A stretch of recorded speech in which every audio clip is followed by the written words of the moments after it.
안녕하세요. 저는 시어머니를 모시고 사는 30대 여성입니다. 시어머니를 모시고 산다고 하니 어머니와 며느리의 고부 갈등으로 인해 사연을 보냈을 것으로 생각하실 수도 있겠지만 저와 시어머니는 길거리를 같이 다니면 다들 저를 어머니의 며느리가 아니라 딸로 생각할 정도로 사이가 좋습니다. 주변 지인들이나 친구들 보면 시어머니 때문에 마음고생을 많이 하는 것 같던데 다행히 저와 어머니는 성격이나 생활 습관이 아주 잘 맞아서 어머니를 모시고 사는 지금 이 순간이 즐겁답니다. 남편도 어머니를 닮아서인지 저와 아주 잘 맞아서 남편과의 사이도 아주 좋습니다. 지금 별 문제 없어 보이는 제가 사연을 보내게 된 이유 궁금하시죠? 지금부터 저의 기가 막힌 이야기 들려드릴게요. 일단 저와 남편은 같은 회사를 오래 다니다가 결혼했어요. 회사에서 인성도 좋고 나쁜 소문도 없고 일도 잘하는 모습을 보고 반했답니다. 결혼 허락을 받기 위해 첫 인사를 드리러 가던 날 시어머니는 너무 반갑게 맞아주시며 딸이 생긴 것 같아서 좋다고 했지만 시아버지는 표정이 뚱하셨어요.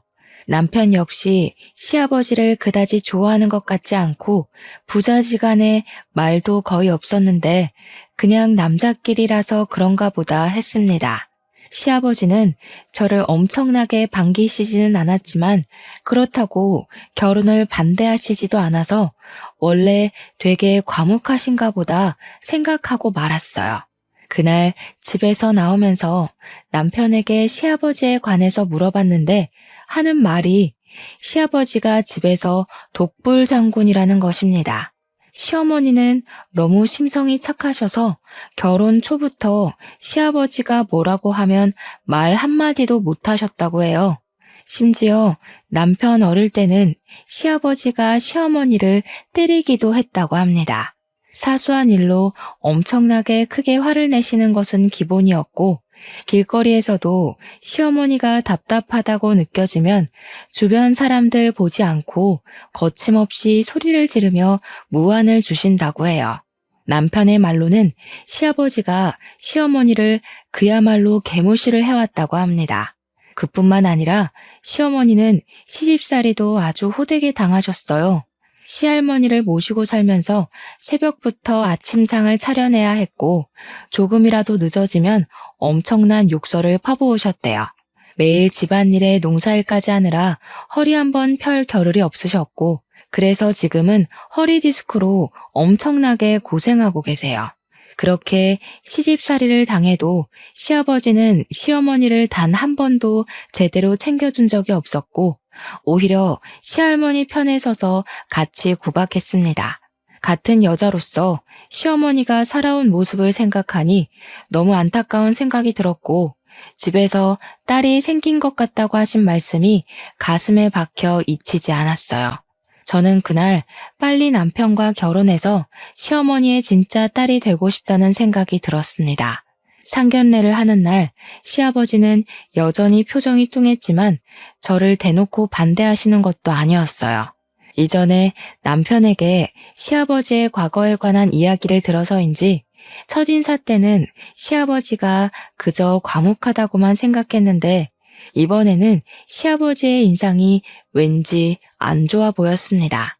상견례를 하는 동안 시아버지는 금전적인 도움을 기대하지 말라는 말씀 딱 한마디만 하셨어요. 서로 주거나 받지 말고 결혼식만 올리고 알아서 살라고 하셨습니다. 어차피 저도 남편도 부모님의 도움 없이 우리끼리 결혼하려고 했고 지금 제 이름으로 된 오피스텔이 있어서 거기서 신혼살림을 차리려고 했기에 아버지의 말씀에 불만은 없었어요. 다만 친구들 대부분은 시아버지의 사랑을 듬뿍 받으며 결혼 생활을 하던데 저는 그러지 못한다는 점이 조금 아쉽기는 했습니다. 결혼 후 한 달 정도가 지났을 무렵 명절이 다가왔어요. 대한민국 며느리에게 첫 명절은 잊지 못하고 가장 긴장되는 순간일 것이에요. 저 역시 마찬가지였습니다. 시댁과 우리 집이 그다지 멀지 않아 명절 연휴 첫째 날 아침에 시댁에 가기로 했어요. 일부러 새벽부터 일어나 시댁에 아침 일찍 도착하니 이미 시어머니는 일어나셔서 밥을 차리고 계셨습니다. 시아버지도 우리의 목소리를 듣고 방에서 일어나 나오셨는데 나오시자마자 시어머니에게 밥을 달라고 난리치셨어요. 어머니는 아주 익숙하다는 듯이 시아버지의 밥을 푸고 국을 푸고 숟가락을 놓았습니다. 아버지 본인이 밥을 푸실 수도 있을 것 같은데 정말 아무것도 하지 않고 그냥 자리에 가만히 앉아 계셨어요. 저도 같이 시어머니가 차려주신 밥을 먹는데 반찬이 정말 많았고 너무 맛있었습니다. 밥을 다 먹고 제가 설거지를 하려고 하니 시어머니가 평소에 일하느라 힘들 텐데 하지 말고 어서 쉬라고 하셨어요. 저는 밥 먹었으니 당연히 제가 한다고 했지만 절대 하지 말라고 하시더라고요. 결국 어머니가 밥도 차리시고 설거지까지 다 하셨는데 마음이 영 불편했습니다. 불편한 아침 식사 후 명절 음식을 준비하기 시작했어요. 어머니의 지휘에 따라 저와 남편은 전을 부치고 어머니는 이것저것 다른 음식들을 준비하시기 시작했습니다. 시아버지는 예상대로 거실 소파에서 TV를 보고 계셨어요. 그냥 보기만 하면 좋은데 중간중간에 시어머니께 물 가져다 달라, 과일 달라고 시키시고 시어머니는 시아버지의 말에 아무 말 없이 가져오라는 것들을 가져오고 계셨습니다. 지금 음식 준비 자체도 정말 바쁘실 텐데 시아버지의 잔심부름까지 하시는 어머니의 모습을 보니 참 힘들어 보이셨어요.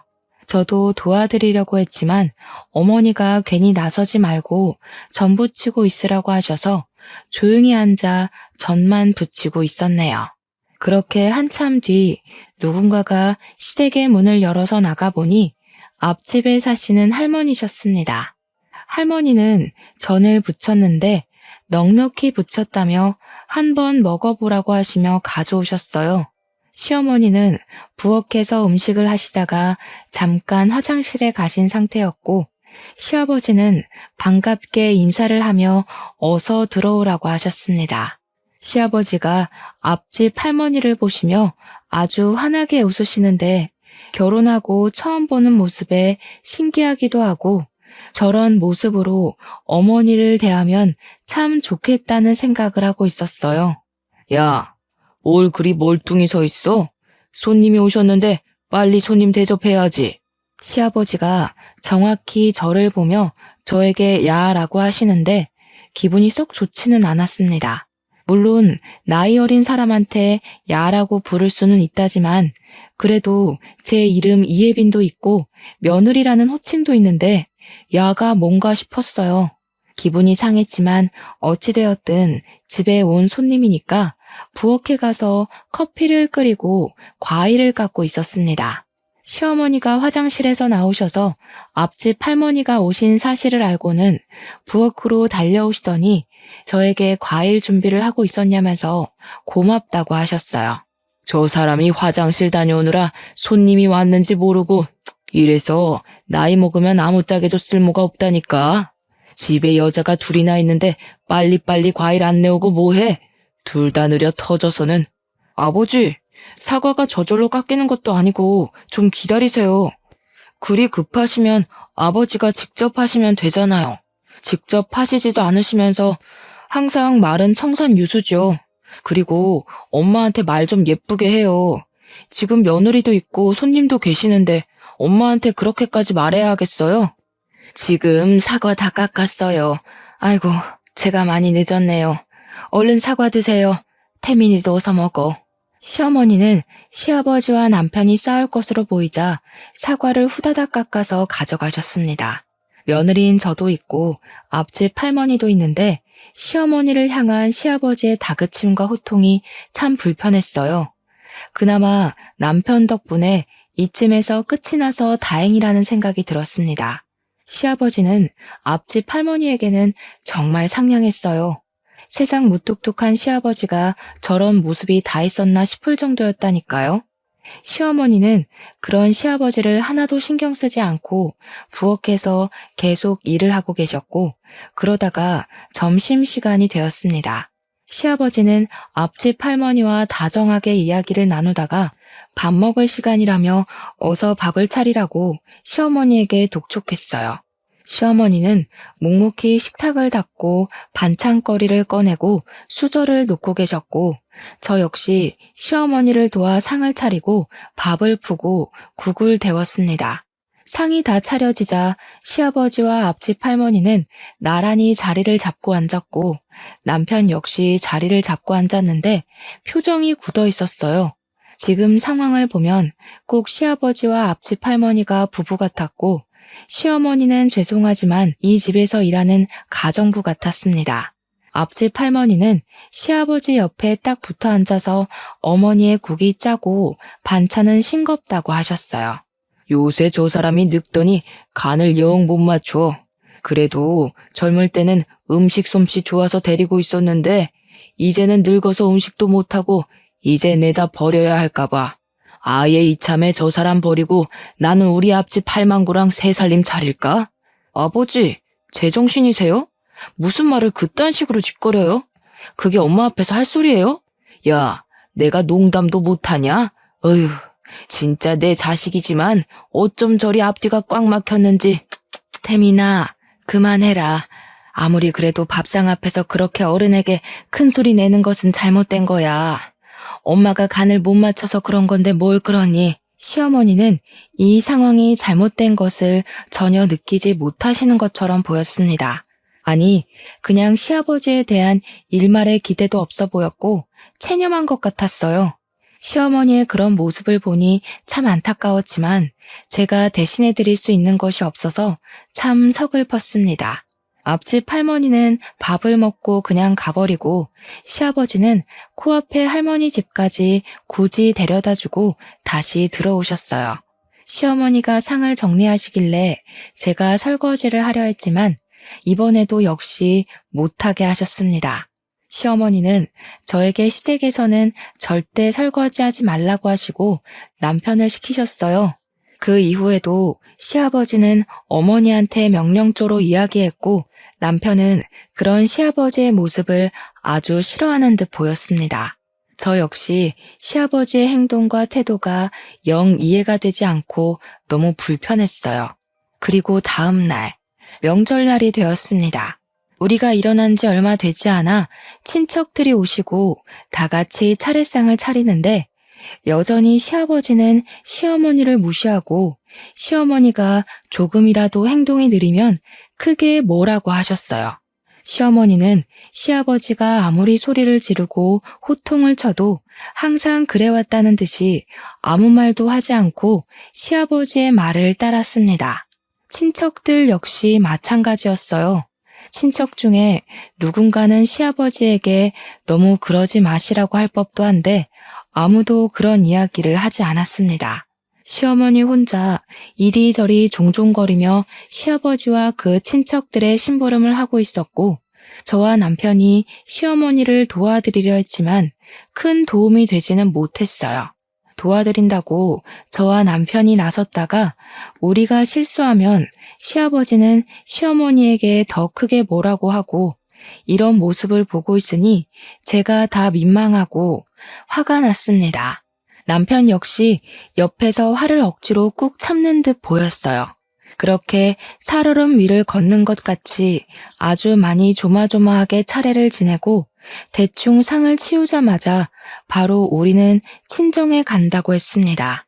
사실 친정이 시댁과 가까워서 조금 더 있어도 상관없었지만 남편이 시아버지의 태도에 화가 머리끝까지 나서 당장 나가자고 했어요.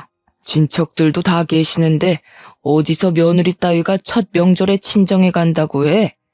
너 시어미는 지금껏 명절 때 친정에 한 번도 못 갔다. 여자는 결혼하면 출가 외인이라는 말도 모르니? 개념 없는 년 같으니라고.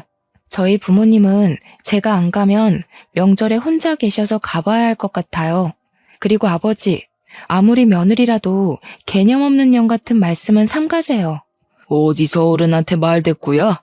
어른이 있으라고 하면 그냥 있는 것이다. 도대체 네 시어미는 며느리 교육을 어떻게 하는 거야? 며느리가 친정에 간다는데 시어미라는 사람이 가면 안 된다고 교육해야지. 뭘 그리 멀뚱히 서서 구경만 하고 있어? 내가 진짜 어제부터 꾹 참고 있었는데 아버지 그만 좀 하세요. 아버지 옆에서 생기를 잃고 말라가는 어머니가 안쓰러워 보이지도 않으세요? 아니, 나이 먹고 이게 도대체 무슨 추태예요? 왜 이렇게 자꾸 엄마를 사람들 앞에서 무시하시냐고요?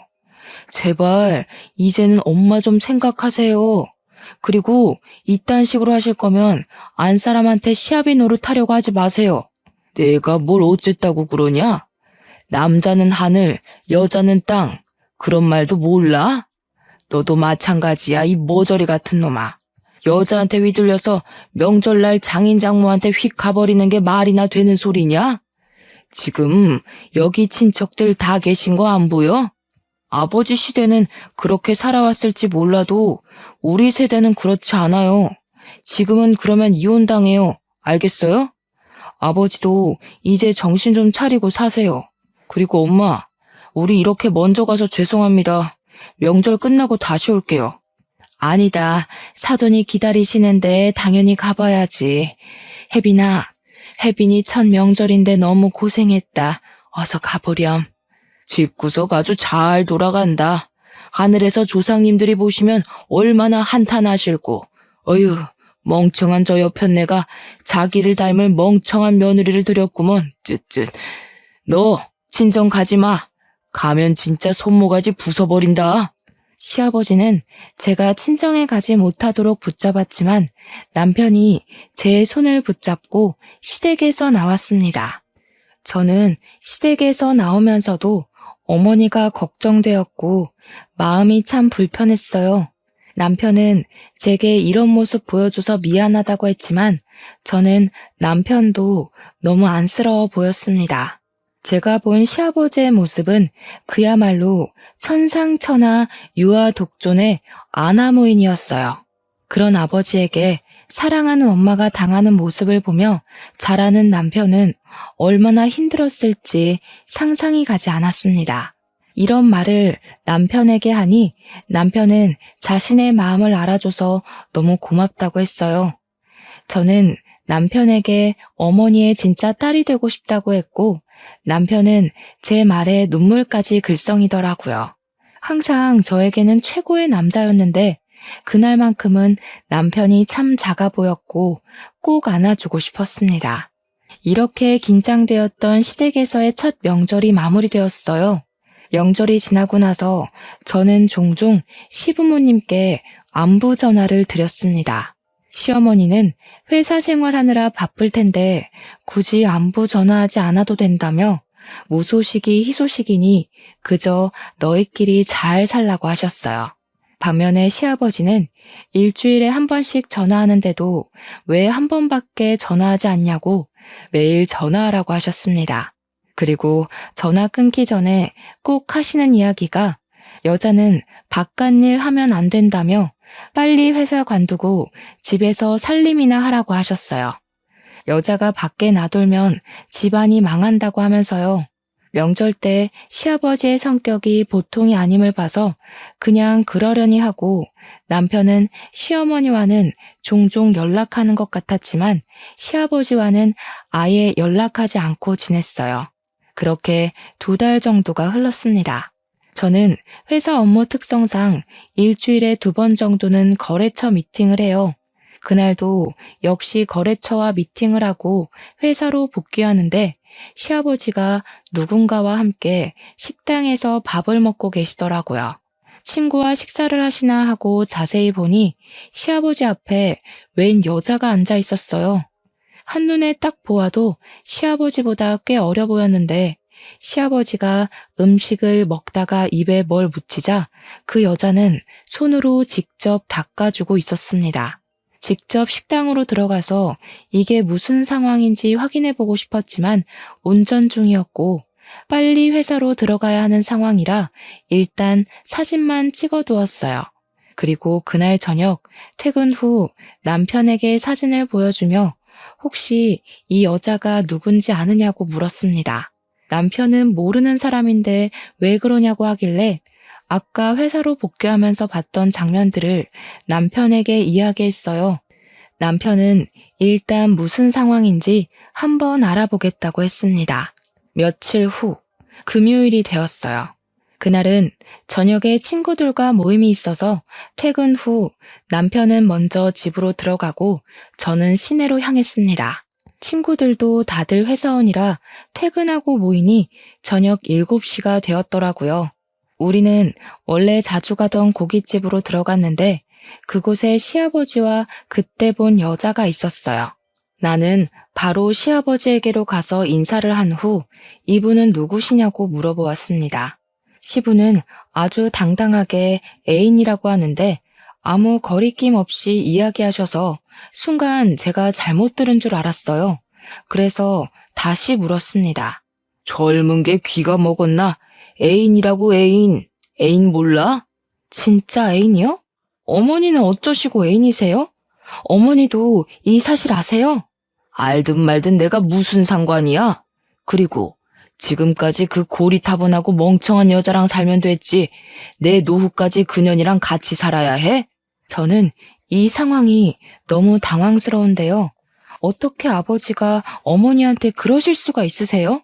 저 사실 남편에게 과거에 아버지가 어머니한테 어떻게 하셨는지 다 들었어요. 그런 어머니를 어떻게 이렇게 배신하세요? 어머니의 마음은 생각해보지 않으셨어요? 너도 태민이를 닮아서 아주 앞뒤가 꽉 막혔구나. 얘야, 요새같이 급변하는 시대에는 말이다. 조강지처가 있어도 다른 여자를 볼 수도 있는 법이란다. 오피스 와이프인가 그런 말도 있잖아. 너도 그냥 이 사람 나의 오피스 와이프라고 생각해라. 너도 그 말 알지? 오피스 와이프. 시아버지는 아주 당당하게 자신이 불륜을 저지르고 있다고 말하고 시아버지 앞에 상간녀는 다리를 꼬고 팔짱을 끼고 제가 아주 마음에 안 든다는 표정으로 저를 위아래로 훑어보았습니다. 그리고 이 황당한 상황을 제 친구들이 다 보았어요. 친구들은 충격에 멍해져 있는 저를 끌고 다른 곳으로 가자고 했습니다. 왜? 고기 안 먹고 그냥 가려고? 그럼 우리 식사 다 마쳤는데 여기 계산 좀 하고 가. 너 내 며느리잖아. 며느리로서 밥 한 번 살 수도 있는 거 아니야? 제가 아버지와 상간녀가 식사하신 것을 왜 계산해야 하나요? 말도 안 되는 소리 하지 마시고 저한테 며느리라고 부르지도 마세요. 아시겠어요? 저년이 처음 해봤을 때도 싹수 없어 보이더니만 가면 갈수록 마음에 안 들어. 어디서 며느리 따위가 시아버지한테 말대꾸야? 너 한번 맞아볼래? 이렇게 사람이 많은 이곳에서 아버지가 저를 때리시면 어떻게 될까요? 그리고 아버지는 이 나이 먹고 어머니를 두고 바람을 피우는 것이 뭐가 좋은 일이라고 그렇게 당당하세요? 전 정말 아버지 하나부터 열까지 이해가 안 돼요. 단 하나도요. 저와 시아버지는 감정이 격해져 목소리가 커졌고 고깃집에서 있던 다른 테이블의 사람들도 대충 어떤 상황인지 알게 되었는지 웅성거리며 이상한 눈으로 아버지와 상간녀를 보았습니다. 시아버지는 그런 사람들에게 이상한 눈으로 보지 말라며 되레 큰 소리였고 상간녀는 얼굴을 가리고 고깃집을 황급히 나갔어요. 그 와중에 시아버지 계산을 안 하고 나가는 바람에 어쩔 수 없이 제가 시아버지와 상간녀가 먹은 것들을 계산했습니다. 저와 친구들은 다른 곳에서 식사하는데 정말 밥은 하나도 안 넘어가고 술만 마시고 싶었어요. 시어머니를 생각하니 그저 마음이 답답하고 같은 여자로서 너무 속상했습니다. 그동안 그렇게 시아버지한테 무시당하고만 살았는데 말년에는 시아버지에게 배신까지 당하게 되었잖아요.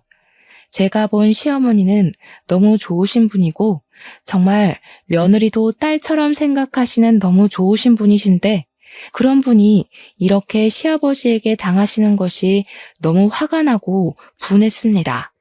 그날 결혼 후 처음으로 술을 많이 마셨고 결국 저는 친구의 등에 업혀서 집으로 들어갔어요.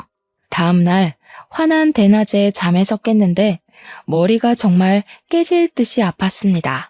남편은 그런 저를 위해 해장국을 끓이며 도대체 무슨 술을 그리 많이 마셨냐고 뭐라고 했어요. 저는 남편에게 어제 제가 본 것들을 하나도 빠짐없이 다 이야기했습니다. 남편은 화가 머리끝까지 나서 시댁으로 당장 가려고 했고, 저는 일단 진정하라고 말렸어요.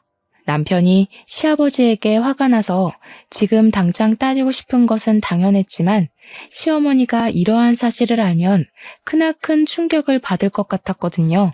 아무리 나이가 들어도 남편에게는 여자가 되고 싶은 것이 여자 마음인데 한평생 같이 살아온 남편이 다른 여자와 바람이 났다는 사실을 알게 되었다면 제정신일 여자가 어디에 있겠어요? 이런 상황을 겪어보지 않아서 잘은 모르겠지만 아마 굉장히 자존심이 상하고 정말 서글플 것 같았습니다. 그래서 일단 참고 시어머니 없을 때 시아버지와 둘이서만 만나서 이야기하든 따지든 하라고 했어요. 남편도 제 말에 동의하고 일단 시아버지에게 전화를 걸어 우리 집으로 오시라고 했습니다. 저는 당연히 오지 않으리라고 생각했는데 웬일로 알겠다고 하고 바로 오셨어요. 남편은 시아버지를 보자마자 아주 크게 화를 내며 어떻게 엄마한테 그럴 수가 있냐고 엄마가 불쌍하지도 않냐고 했습니다. 시아버지는 저를 째려보더니 어떻게 어제 본 이야기를 다 자기 남편에게 다 말할 수가 있냐고 하며 오히려 저를 혼내셨어요. 저와 남편은 시아버지의 당당함과 뻔뻔스러움에 아주 기가 찼습니다. 남편은 당장 상간녀와 헤어지라고 하고 시아버지는 내가 진짜 사랑하는 사람이라고 하며 못 헤어진다고 하셨어요. 그리고 시아버지는 이런 이야기할 거면 다시는 집으로 초대하지 말라고 하며 씩씩거리며 나갔습니다. 저는 시아버지의 모습에 너무 화가 났어요. 저도 이리 화가 나는데 평생을 본 남편은 얼마나 화가 날까 싶었습니다. 제가 지금 남편에게 할 수 있는 일은 그냥 조용히 남편을 마음으로 위로해주고 지지해주는 일밖에 없었어요.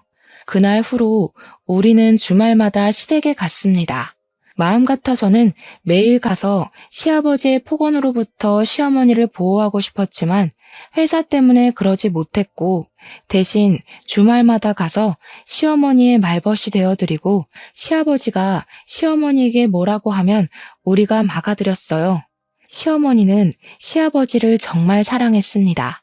시아버지가 나갈 때마다 운전 조심하라고 신신당부를 하셨지만 시아버지는 그런 시어머니의 말을 엄청 귀찮게만 생각했어요. 그렇게 시어머니가 준비해준 옷을 입고 시어머니가 차려준 아침밥을 먹고 시아버지는 주말마다 한껏 꾸미고 나갔습니다. 아마 상간녀를 만나러 가는 것 같았어요. 솔직히 제 마음 같아서는 그 뒤를 쫓아가 당장 상간녀 머리털을 다 뽑아버리고 이 모든 사실을 시어머니께 말씀드리고 싶었습니다. 그래서 시아버지와 시어머니를 이혼시키고 어머니를 모시고 살고 싶었어요. 그러나 시아버지의 불륜 사실을 알게 되면 시어머니께서 큰 충격을 받으실 것 같아 말을 차마 할 수가 없었습니다. 그러던 어느 날 남편과 제가 함께 거래처 갔다가 복귀하는데 상간녀와 그녀의 아들로 보이는 사람이 길을 걷는 것을 보았어요. 그 아들은 근처 중학교 교복을 입고 있었는데 회사에서 친하게 지내는 동료의 아들과 같은 중학교였습니다. 저는 남편에게 저 사람이 그때 시아버지와 같이 있던 여자라고 이야기했어요. 남편은 일단 그 둘의 사진을 찍었고 차를 근처 주차장에 세운 뒤 그들의 뒤를 밟았습니다. 상간녀는 회사 근처의 오래된 빌라에서 살고 있었어요. 두 모자가 집으로 들어가려고 할 때 우리는 그들을 불러 세웠는데 상간녀 아들의 교복에는 이진호라는 명찰이 있었습니다. 상간녀는 처음에는 무슨 일이냐고 하다가 제 얼굴을 보고 소스라치게 놀라며 자기 아들에게 얼른 집으로 들어가라고 했어요. 남편은 상간녀의 아들이 들어가자마자 우리 아버지랑 도대체 무슨 생각으로 만나고 있냐고 했습니다. 상간녀는 저번에 고깃집에서 만날 때는 다리 꼬고 팔짱 끼고 아주 거만한 자세로 있더니 이번에는 자기 아들이 있어서 그런지 쩔쩔매는 모습이었어요. 상간녀는 자신의 남편이 사고로 몇 년 전에 죽고 너무 외롭고 힘들어서 만났다고 하며 얼른 헤어지겠다고 했습니다. 남편은 그런 상간녀에게 당장 헤어지지 않으면 가만두지 않겠다고 으름장을 놓았고 상간녀는 알겠다고 했네요. 그리고 회사로 복귀한 후 회사 동료에게 사진을 보여주며 아들에게 이진호라는 친구를 아느냐고 물어봐 달라고 했어요. 회사 동료의 아들과 상간녀의 아들이 베스트 프렌드였고 그래서 상간녀 아들 이진호의 연락처까지 알 수 있었습니다. 나중에 혹시 모를 상황에 대비하여 진호군의 전화번호도 저장해놨어요. 그 뒤로도 우리는 주말마다 시댁에 갔는데 시아버지는 거의 집에 있었습니다. 저와 남편은 시아버지와 상간녀가 당연히 헤어졌을 것으로 생각했어요. 그렇게 몇 달이 흘러 아버지의 생신날이 다가왔습니다. 그때가 아버지 칠순이라 좋은 한정식 집을 예약해서 가족끼리 생신 파티를 계획했어요. 솔직히 남편과 저는 그냥 조용히 집에서 미역국이나 끓여 먹고 싶었지만 시어머니가 그래도 아버지 칠순인데 아무것도 안 하면 동네 사람들이 손가락질한다고 해서 어쩔 수 없이 했습니다. 한정식 집에 부모님과 우리 부부 이렇게 4명으로 예약을 하려고 하니 시아버지가 본인이 직접 예약을 한다고 하며 저에게 절대 식당 예약 전화를 하지 말라고 했어요. 저는 시아버지가 특별히 드시고 싶은 음식이 있나 보다 생각해서 알겠다고 했습니다. 생신 당일, 저와 남편이 먼저 식당에 도착해서 아버지 이름으로 예약했다고 하니 식당 직원분이 5분으로 예약한 것 맞으시냐고 물었어요. 제가 우리는 성인 4명인데 왜 5명이냐고 잘못하신 것 아니냐고 했더니 분명히 5분으로 적혀 있다고 하며 확인해 보겠다고 했습니다. 그러면서 직원분이 일단 예약된 룸으로 들어가라고 안내해 주셔서 저와 남편이 먼저 예약된 룸으로 들어가고 잠시 뒤에 시부모님이 오셨어요. 저는 시아버지에게 4명인데 왜 5명으로 예약하셨냐고 물었습니다. 시아버지는 이 자리에 같이 하고 싶은 사람이 있어서 일부러 5명으로 예약했다고 하셨고 잠시 뒤 룸의 문이 열렸어요. 그리고 제 눈앞에 나타난 사람을 보고 저는 기겁을 했습니다. 그 사람은 바로 시아버지의 상간녀였습니다. 상간녀가 한껏 치장하고 시어머니와 우리 앞에 나타난 거예요. 남편은 화가 잔뜩 난 얼굴로 도대체 당신이 여기를 왜 왔냐고 했습니다. 내 애인에게 네가 뭐니 네가. 이제 이 사람이 너희들의 어머니가 될 것이니 잘 모시고 살아라. 까불면 가만 안 둔다. 아버지, 지금 제정신이세요? 어떻게 이 사람을 이 자리에 들일 수가 있어요? 어머니의 마음은 생각해보지 않으셨어요? 평생토록 어머니를 못 살게 굴더니 이제는 바람이세요. 제발 좀 엄마 좀 생각해 주세요. 그리고 당신은 제정신이야? 여기가 어디라고 함부로 기어들어와. 내가 그때 헤어지라고 했잖아. 헤어지려고 했는데 우리 오빠가 나 없으면 못 살고 죽는다고 붙잡는데 어째? 답답한 여편네랑 살기 힘들다나 뭐라나. 그래서 어쩔 수 없이 다시 만났어. 저 여자가 과연 아버지를 정말 사랑해서 만나는 것 같아요? 저 여자 아버지의 돈 바라고 사귀는 거예요. 솔직히 나이도 어린 사람이 늙어 빠진 아버지 같은 분을 왜 만나요? 안 그래요? 그래도 상관없어. 늙어 빠진 네 엄마보다는 이 사람이 나에게 더 힘이 되니 그것만으로도 나는 아주 좋아.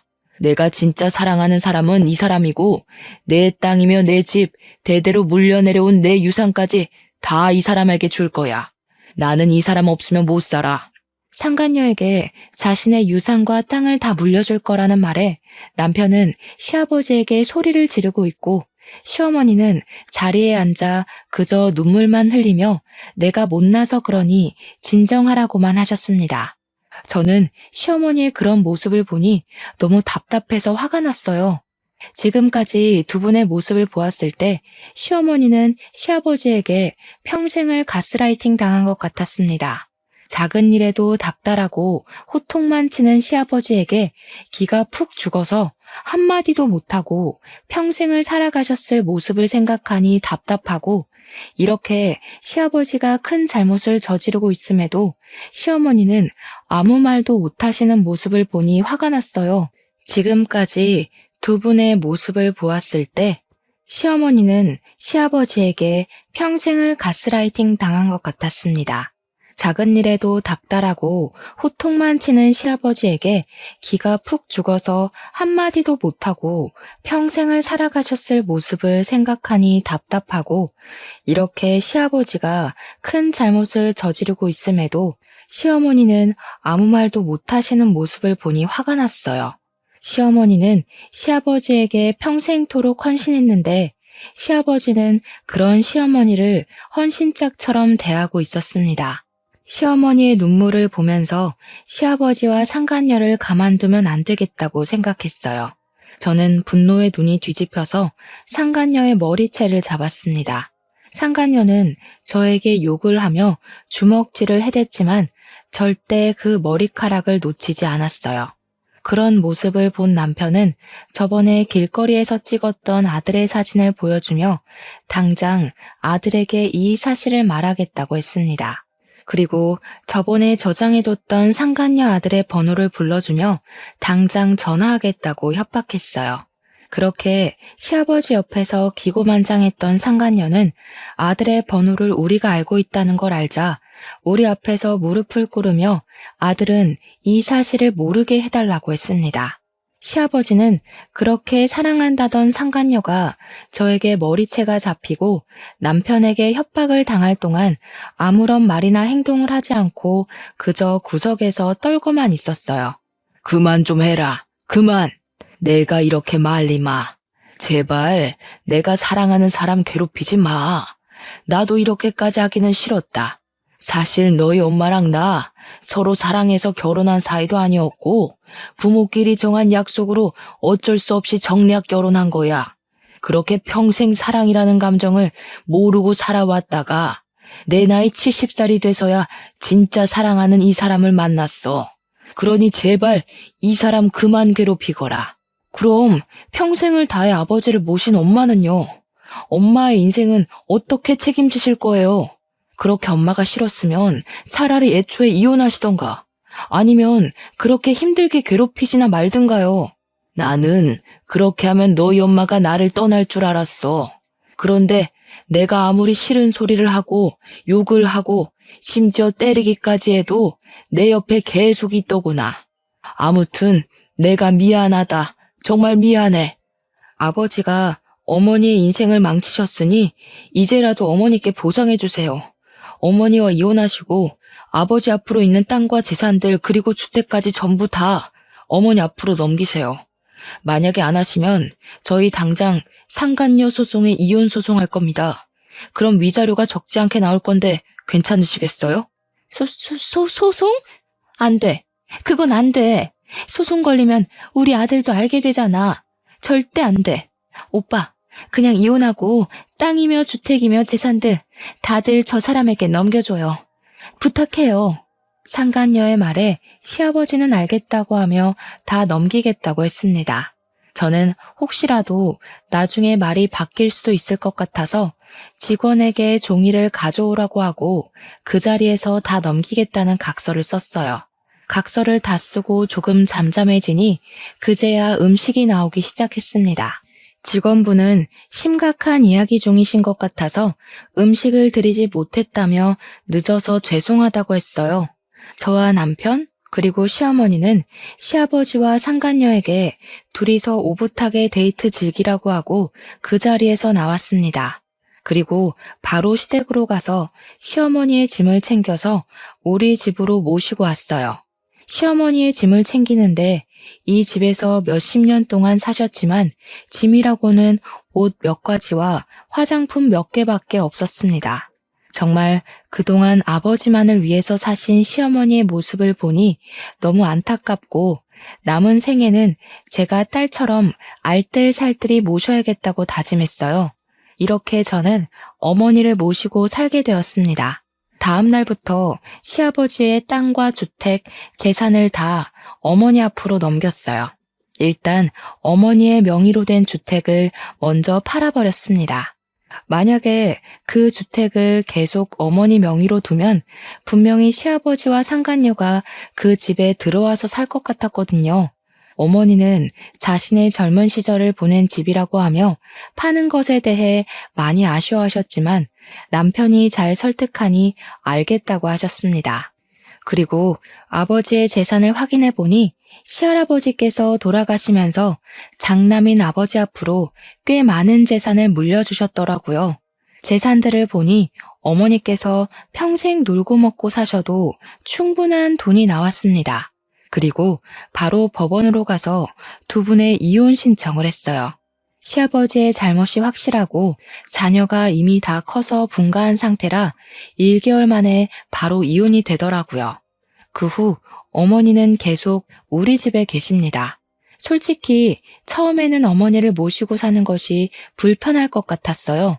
그런데 제발 좀 그냥 계시고 쉬시라고 해도 어머니께서 우리의 밥을 책임져 주시고 청소까지 해주시고 계십니다. 솔직히 이제는 시어머니가 아니라 그냥 엄마같이 편하네요. 어머니 본인은 한평생 일만 하고 사셔서 일을 안 하면 우울증 걸린다고 하시며 이것저것 챙겨주시는데 그저 감사할 따름입니다.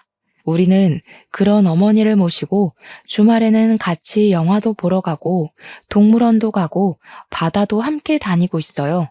어머니는 그런 곳에 결혼 후 한 번도 가보신 적이 없다며 소녀처럼 좋아하십니다.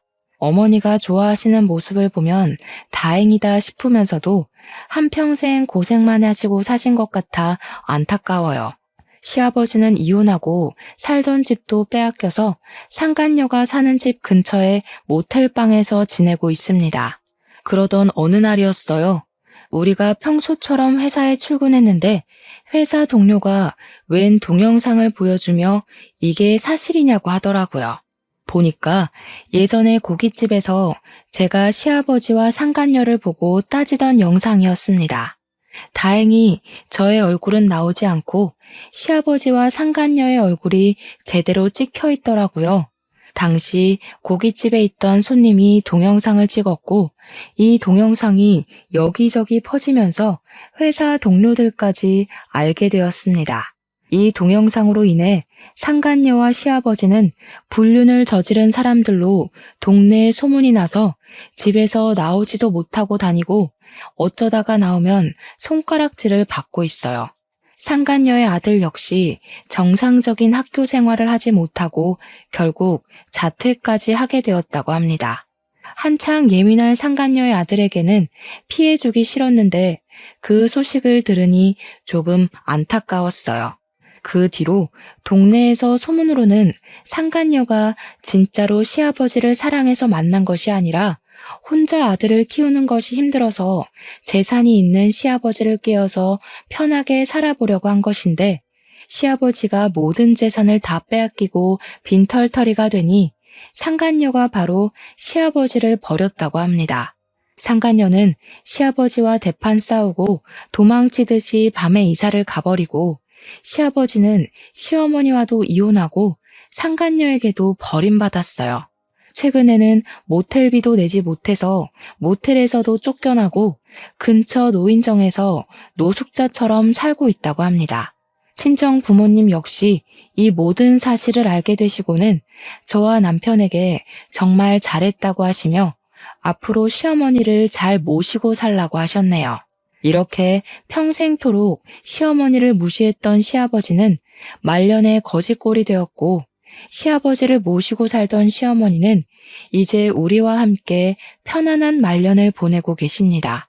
어제는 시어머니가 저의 손을 잡으며 남편 복은 없어도 며느리 복은 있는가 보다고 하시며 요새는 이전과 다르게 잠도 푹 잘 자고 몸도 한결 좋아졌다며 너무 고맙다고 하셨어요. 저 역시 시어머니의 손을 꼭 잡고 저는 이렇게 좋은 시어머니를 만나서 복받은 사람이라고 했습니다. 어머니와 나는 손을 붙잡고 마주보다가 왠지 모르게 갑자기 울컥해서는 눈물을 흘렸어요. 그 모습을 본 남편은 왜 둘이 손을 붙잡고 울고 있냐고 했지만 남편 역시 눈에 눈물이 그렁그렁했습니다.